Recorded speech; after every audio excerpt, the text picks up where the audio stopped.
Well, finally today, we'll take a look at some of the nuts and bolts, some of the practicum stuff for this actual class. So you've probably already noted there are 5 lectures for each lesson. Those are intended that you actually watch those over the course of 5 school days in a given week, taking notes on each of those. But I'd also encourage you to review your notes, not just prepare for the exams that I give you each week, but also to know this stuff, to become acquainted with it, to begin seeing things that you want to read up on more, that you actually want to pursue. Because, like everything else in this class, we're just scratching the surface. There's so much more. One of the ways we'll actually dive in a little bit more deeply is you'll notice there are readings for each and every day. Often the readings that I give you are primary source readings, meaning they're things from the time period we're looking to, or at the very least they're related to the time period we're looking to. These are often accompanied by a single question or two, but the point is that you actually read these deeply and that you think on them. In fact, I would encourage you even to journal on them and give your responses to what you're reading.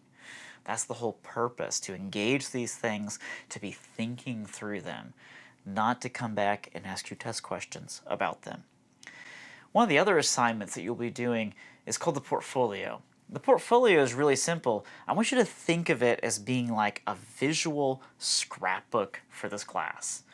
After all, the readings don't have any pictures or illustrations with them, which perhaps you've been wanting.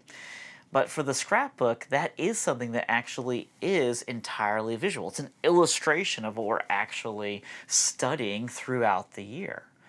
And so you'll want to get something like a scrapbook or perhaps a drawing pad or maybe an online journal to use. And every week you should make an entry for that week's lesson. It can include things like paintings or pictures of sculptures that connect to that time period or from that time period. It may include maps. It may include modern day photographs of ruins from that culture, from that place in the world. They may include things like quotes from someone who lived back then, like Confucius or perhaps Caesar Augustus. It might include a poem from the time or from a later time that talks about that era. It might include something else, maybe even song lyrics you've heard that somehow connect to the ideas or the culture that we talked about. Whatever the case may be, you should be looking for 5 different items that you can artistically arrange on a page for an entry. Now, one thing to keep in mind, you do have another option, and that is something that my students often do. You can actually create an original artwork for each week. So students will often create a portrait of someone, some character from that week's lesson. And when they do that, I always tell them just make one item. But for however many items you have, you want to make sure each one has a caption that gives a basic explanation for what's going on. You also want to make sure there's a quote at least per each entry, so there's some liveliness to the entry. Finally, there should be a title. You can use that week's title if you want, or you can make up your own that fits whatever we talked about. All this should be done on good quality paper. It should be done with an attention to detail, with good craftsmanship. You should have a concern for the design of this. You should put together in a way that's visually pleasing. If that means cutting things out and carefully pasting them, or if that means doing everything in a graphic design program, either way is fine. It's whatever you actually prefer. If you want to do your own photographs, that's fine too. But that's one of the primary assignments we'll be doing throughout the year. We'll also have projects for each and every quarter, and I'll go ahead and tell you today about the first quarter project.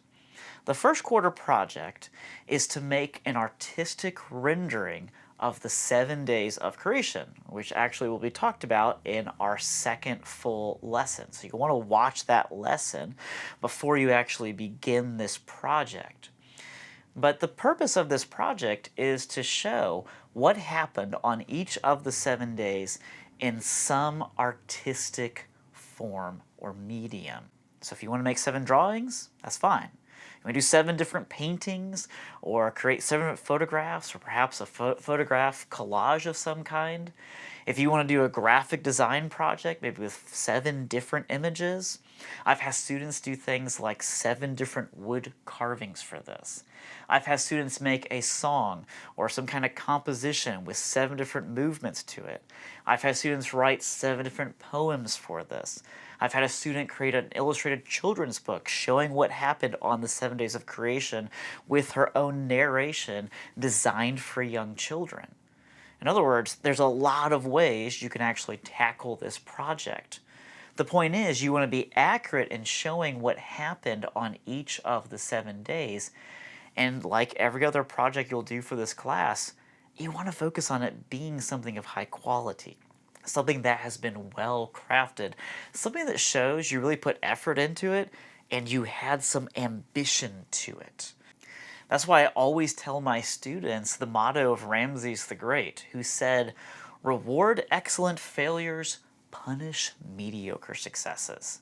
In other words, choose something that you think is interesting, something you actually want to pursue, something that is actually a little bit ambitious for you, and just go for it. Don't just go for the mediocre success.